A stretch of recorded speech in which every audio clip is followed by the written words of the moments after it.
Amém. A graça e a paz. Igreja do Avivamento. Amém. Amém. Para aqueles que não me conhecem, eu sou o pastor Fábio, idoso do Bispo Diego. Hoje eu estou trazendo para vocês uma palavra da parte do Senhor, para a vida de cada um de vocês. Amém.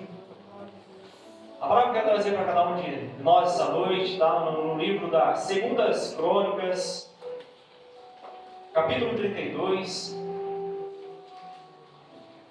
versículo 20 e 21. Amém. Será que eu posso ouvir mais um amém? Amém. Ó, a igreja tá. Segunda Crônicas, capítulo 32, versículo 20 e 21, vai dizer o seguinte: Porém o rei Ezequias e o profeta Isaías, filhos de Amós, oraram contra isso e clamaram ao céu.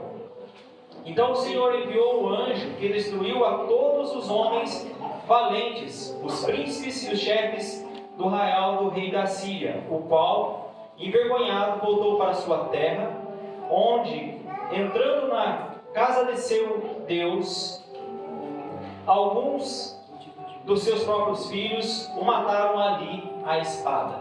Amém? Somente até aqui. Pode tomar seus assentos, curvar suas cabeças. Vamos orar por essa palavra. Pai, Senhor, em nome de Jesus, o Senhor está aqui, ó Pai, a tua igreja, está aqui, Senhor, a minha vida. Primeiramente, Pai, a tua igreja para aqui para receber, que o Senhor venha abrir os olhos espirituais, ouvidos espirituais, que o Senhor já possa acampar os teus anjos aqui, a volta da tua igreja, a volta, Senhor, de cada intercessor, para que a tua palavra venha a ser pregada e venha a ser frutificada no momento e no tempo certo. E assim também, Senhor, venha usar a minha vida como base em tuas mãos, para estar trazendo, Senhor, essa palavra para a tua igreja. Me diminua, Senhor, para que o Senhor venha crescer e que venha ser feita a tua vontade e o teu querer, em nome de Jesus. Amém. Eu trago como tema dessa palavra aliança para viver o sobrenatural. Aleluia. Glória a Deus. Aliança que nós precisamos ter com Deus e aliança que nós precisamos ter com os irmãos também, com a igreja também. A gente vê nessa passagem aqui falar de um problema. E um problema, não um problema pequeno, mas um problema grande. Se eu vou perguntar para cada um aqui, qual é o seu problema hoje, essa noite? Cada um vai falar um problema diferente. Uns vai falar que tem uma causa na justiça, uma enfermidade que precisa de uma cura, uma libertação ou algo parecido.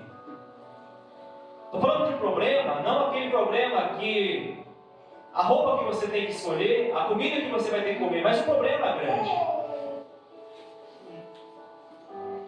E dentro desses, o maior, cada um vai dizer, qual?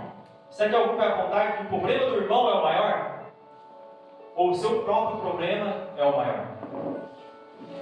Porque eu creio que cada um vai dizer que o seu problema é o maior. Porque é a dor que você está passando, o problema que você está enfrentando. Então esse vai ser o maior. A mesma coisa eu perguntar para vocês, qual é a maior dor? A dor do corpo, não a dor emocional. Qual é a maior dor? Uns vão falar que é uma dor de dente, outros, as mulheres vão falar que é a dor do parto, outros vão dizer que é uma cólica de rim, mas a maior dor é aquela que você está sentindo. O maior problema é aquele que você está passando. É você entender que aquele seu problema, para você, pode se julgar o maior. Mas a partir do momento que você não entende o tamanho do seu Deus. O tamanho que Deus pode fazer do milagre e a provisão que Ele pode fazer na sua vida. Porque agora aqui, o rei Ezequias, ele tinha um problema grande sobre a sua vida. Sobre o povo que ele reinava. Mas só para vocês entenderem um pouco sobre esse povo, a gente vai compreender que a história do povo hebreu, a história do povo de Deus, é uma história de altos e baixos. Uma história que começa muitas vezes bem, termina mal. Profetas que se levantam para falar a palavra de Deus para reis que não ouvem, outros reis que ouvem. Mas agora, se a gente for pegar desde um pouco meio que resumidamente, Moisés foi levantado como um homem de Deus para levantar o povo de um cativeiro. De um cativeiro ali, de uma escravidão física, uma escravidão espiritual, para levar esse povo a viver algo melhor. Mas para Moisés, ali o grande desafio não foi tanto tirar o povo de Israel, dali do Egito, mas tirar o Egito de dentro do povo, tirar aquele problema de dentro do povo. Depois se levantou, foi dividido as tribos e tudo mais, já tinha, mas foi organizado muito bem. Deus deu juízes para o povo, para julgar as causas do povo, mas mesmo assim o povo não estava contente.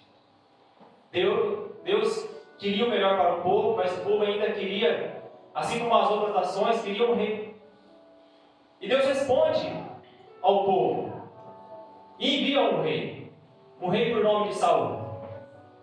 Saul fazia o que era bom aos olhos do Senhor, mas algumas vezes ele não cumpriu o que Deus pediu. No entanto, que em um certo momento da história dele, ele achando que Deus estava com ele, mas Deus já tinha se afastado dele há muito tempo. E Deus já estava com outro, que era Davi. Saul reinou 40 anos, agora vem Davi, reina por mais 40 anos. Davi era um homem perfeito? Davi pecou, se arrependeu, mas as consequências dos seus pecados tinham que vir sobre a sua vida, sobre a sua descendência. Davi teve um filho que sucedeu a ele, que foi Salomão, um homem que começou a reinar perfeitamente, agradou os olhos do Senhor com as suas atitudes, com as suas demonstrações, e isso muito bem, um homem muito sábio, reconhecido por todos, o homem mais sábio ali. Mas agora, no final da sua vida, ele não faz mais aquilo que Deus agrada. Teve alianças com outros povos, se cedeu à idolatria, por desejo de suas mulheres, mas agora chega um momento que ele também se vai. Agora tem o reinado dele, teria que se passar para o seu filho, Roboão. Roboão, agora, ao contrário do seu pai, ele busca conselhos, mas com os mais novos. Como ele deveria se proceder, como que ele deveria fazer, porque agora ele era novo no cargo de rei, e agora o conselho deles não era muito bom. Agora já pede para ele aumentar os tributos, voltar às práticas da idolatria e tudo mais. Mas agora, ainda nesse momento, estavam as 12 tribos unidas.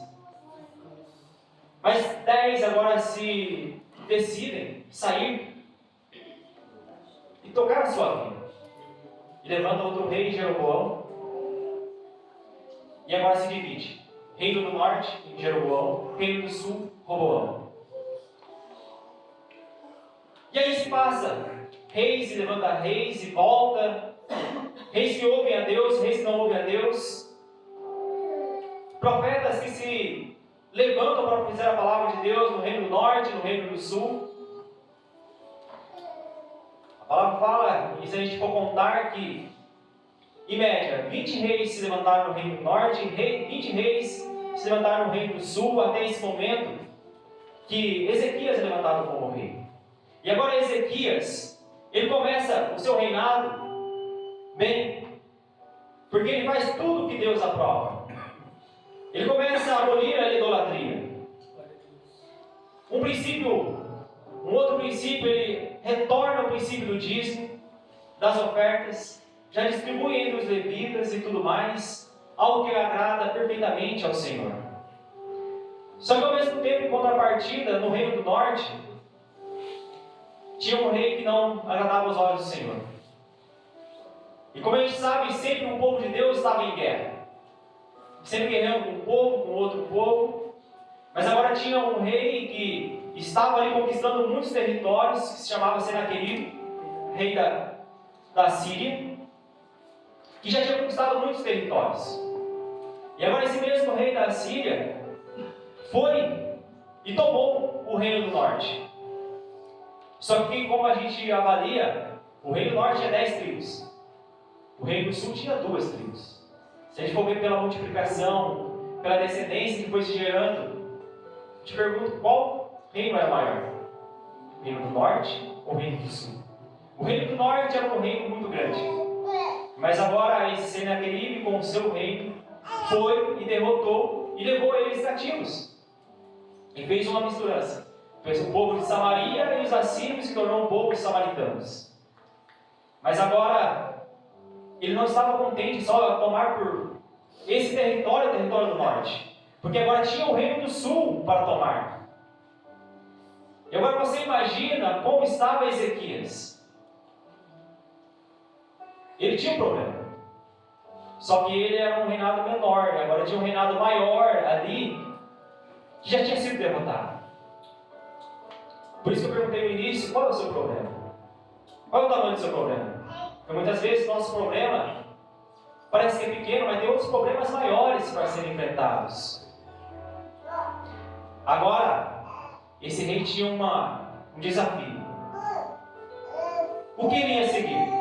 A carne ou o espírito? Ele ia vencer no braço ou ele ia vencer na oração?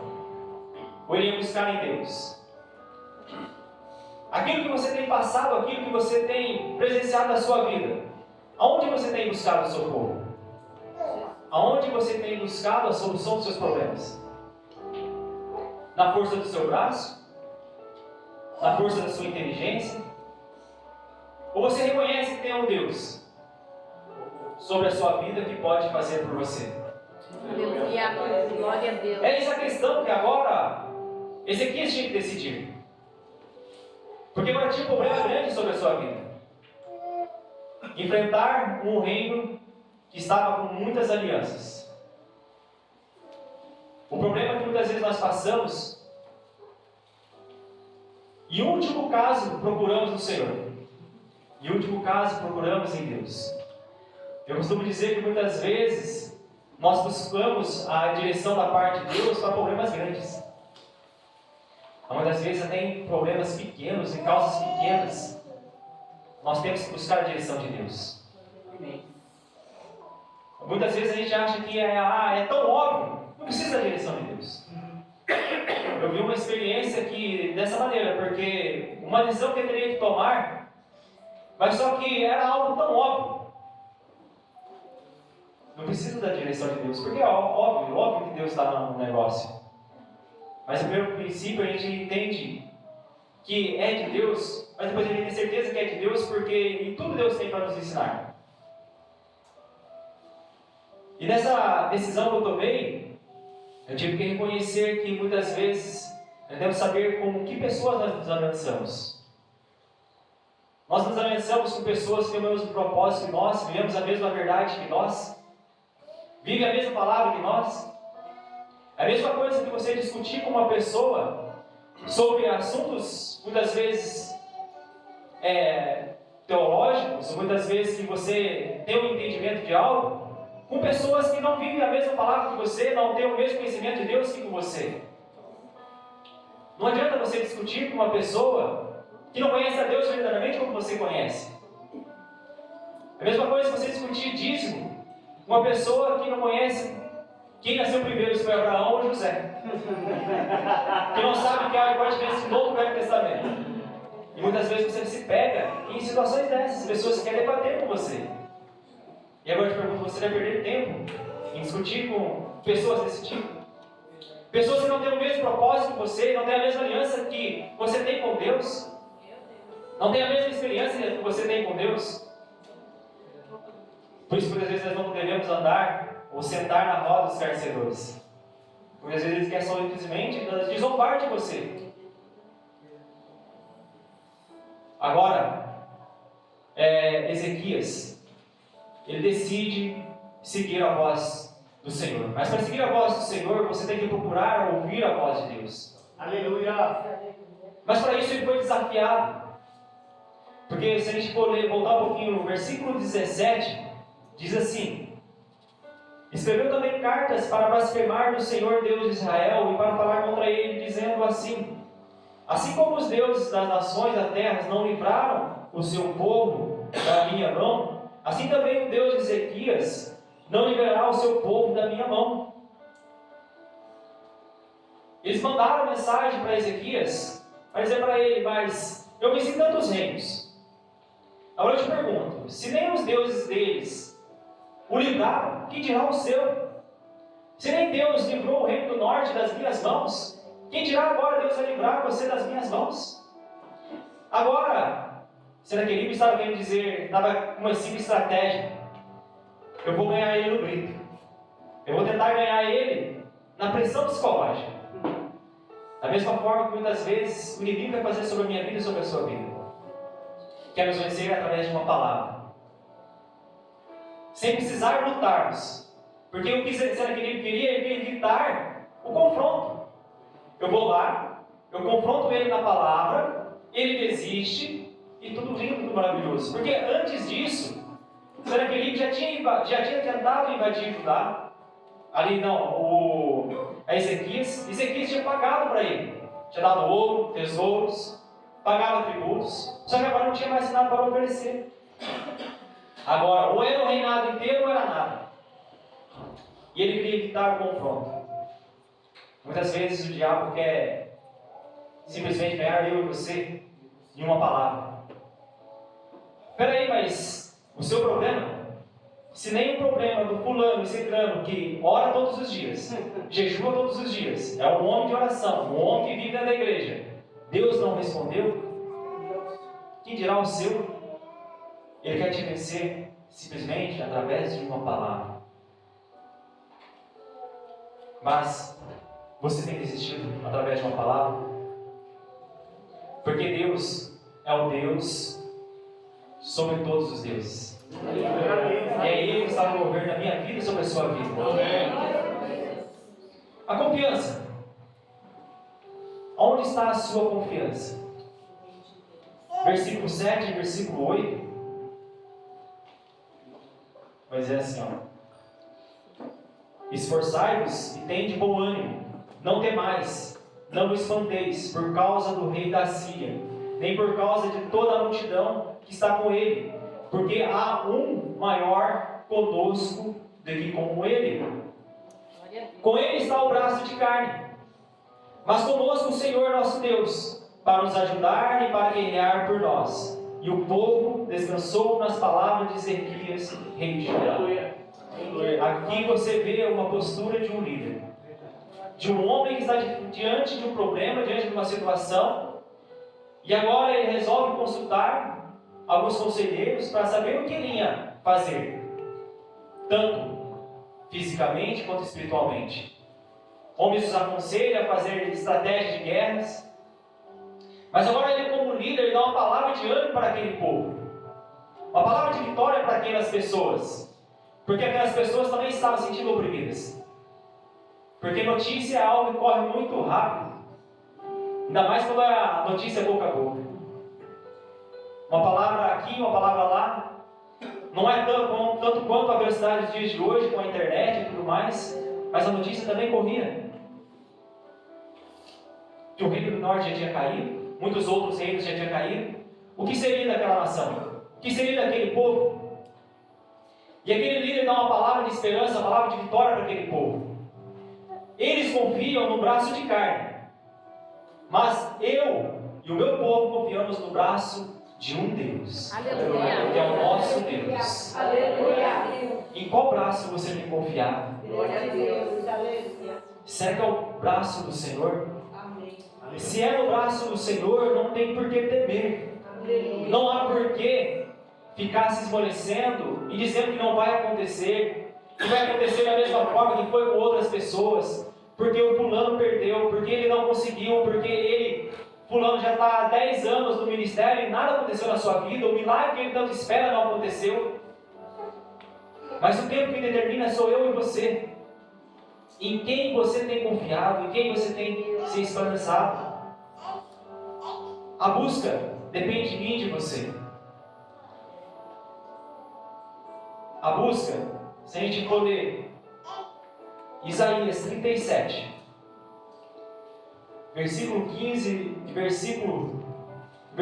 ao versículo 20, porque agora Ezequias, ele foi buscar, Mas ele foi buscar o Senhor. Glória a Deus. Ele foi orar. E ele fez uma simples oração que diz o seguinte: e orou Ezequias ao Senhor dizendo: o Senhor dos exércitos, Deus de Israel, que habitas entre os querubins, tu mesmo, só tu és Deus de todos os reinos da terra. Tu fizestes os céus e a terra. Inclina ao Senhor o teu ouvido e ouve. Abre, Senhor, os teus olhos e vê e ouve todas as palavras de Senaqueribe, as quais ele enviou para afrontar o Deus vivo. Verdade é, Senhor, que os reis da Síria assolaram todas as nações e suas terras, e lançaram no fogo os teus deuses, porque deuses não eram, senão obra de mãos de homens, madeira e pedra. Por isso o destruíram. Agora, pois, ó Senhor nosso Deus, livra-nos da sua mão. Assim saberão todos os reinos da terra que só tu é o Senhor. A minha busca e sua busca tem que ser o Senhor. Aquele que ouve a minha oração e ouve a sua oração. É Ele mais que vê o meu problema e o seu problema. Mesmo que pareça para mim e para você impossível. Porque quantas pessoas tinha no reinado de Senaqueribe, mais as alianças, a Bíblia não conta. Mas a palavra fala que tinha só um Deus que poderia vencer. Não era só simplesmente Ezequias. Porque Ezequias, mesmo assim, ele estava com aliança com o homem de Deus, com o profeta Isaías. Porque, para mim e você também vencermos, buscarmos, precisamos ter aliança, precisamos ter unidade. Unidade entre igreja, unidade entre irmãos. Porque a palavra diz que casa dividida não prospera, reino dividido não subsistirá. E a minha vida, a sua vida, podemos vencer sozinhos sim. Mas juntos podemos vencer muito mais rápido e sem tanto sofrimento. Verdade. Glória a Deus. Você carregar uma pedra sozinha, você pode até carregar. Mas se você tiver em 2 ou 3 pessoas, o fardo pode ser mais suave e leve. Uma das estratégias de Ezequias: profeta e rei orando junto, profeta e rei buscando junto. Com certeza a vitória é certa. Não queira vencer um problema sozinho. Você tem um líder, você tem um pastor sobre a sua vida. Que você e ele orando junto, você pode vencer. Você pode conquistar. E veio a resposta de Deus. Versículo 21. Então o Senhor enviou 10.000 anjos. Foi isso que a palavra diz? Não.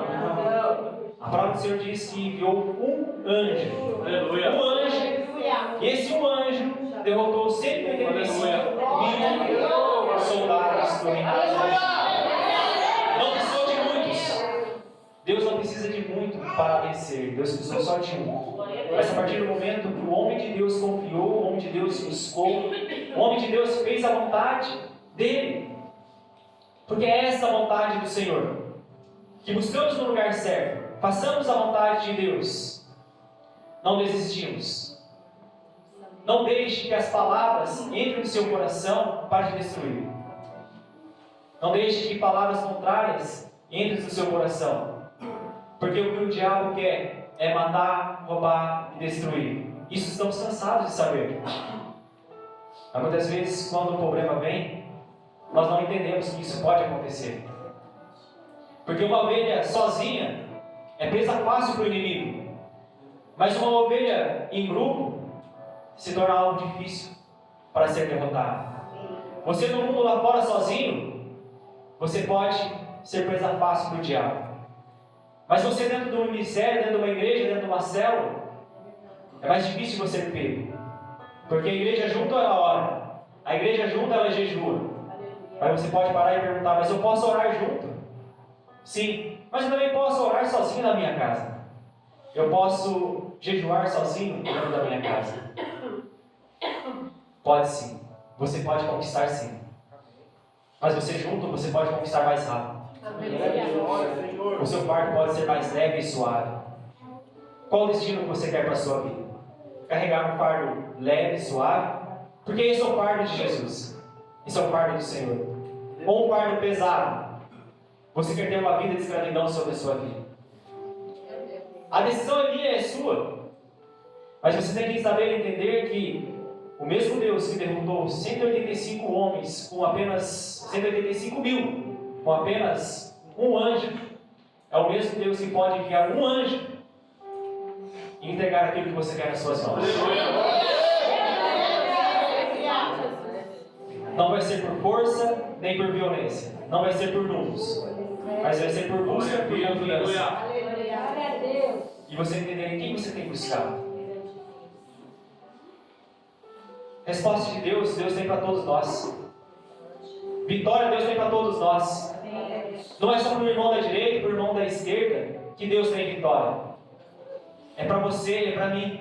Aleluia. Não importa o tempo, não importa o momento.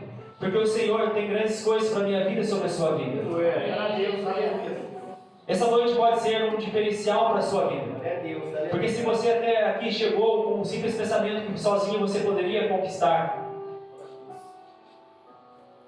com a sua luta você achando que é grande, com o seu problema achando que é grande, sabe que você, primeiramente você se unindo com o corpo, que é a igreja, você se unindo ao Deus, você pode conseguir. Gostaria que vocês colocassem de pé. Aleluia. Glória a Deus.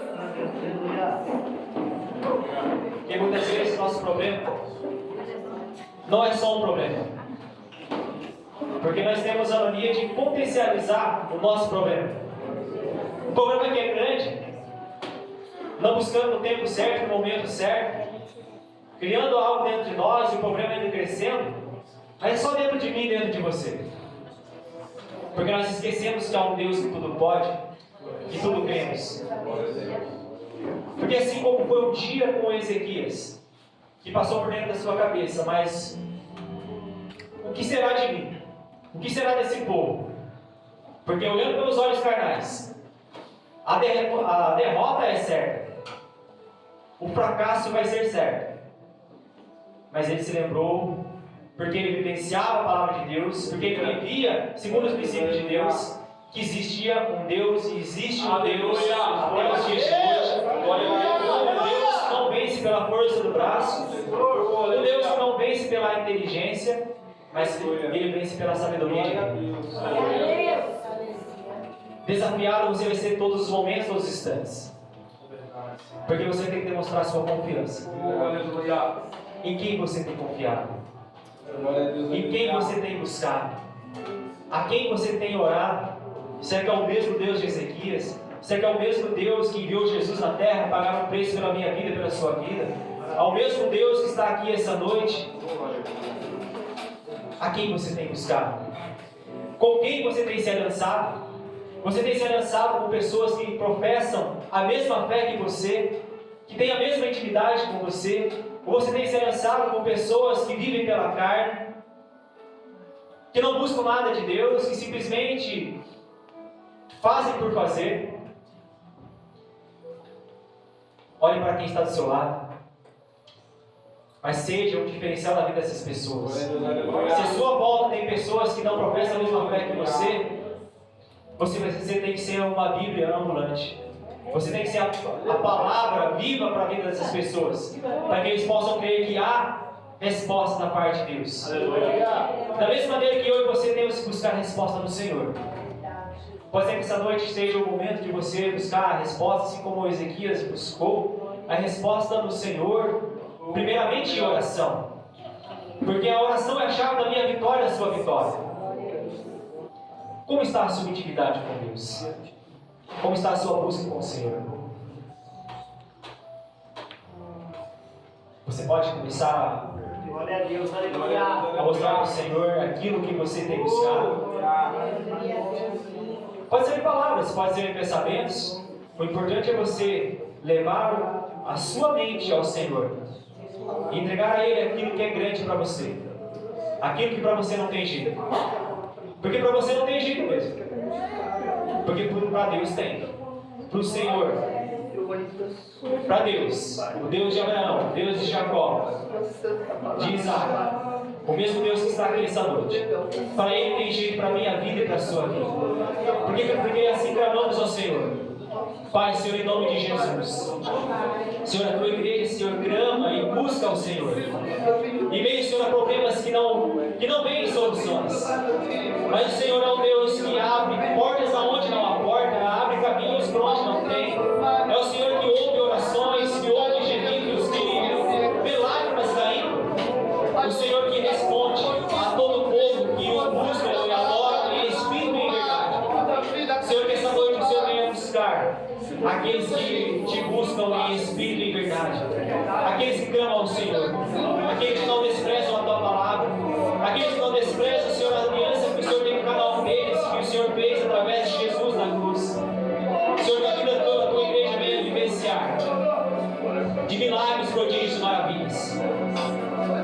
Não importa, Senhor, o número, mas importa é o que o Senhor tem para fazer. Não importa se é um exército inteiro. Não importa que o Senhor envia um anjo apenas para destruir aquilo que aos olhos carnais é impossível. Senhor, que o Senhor possa, Pai, buscar, Senhor, a cada um dos teus filhos.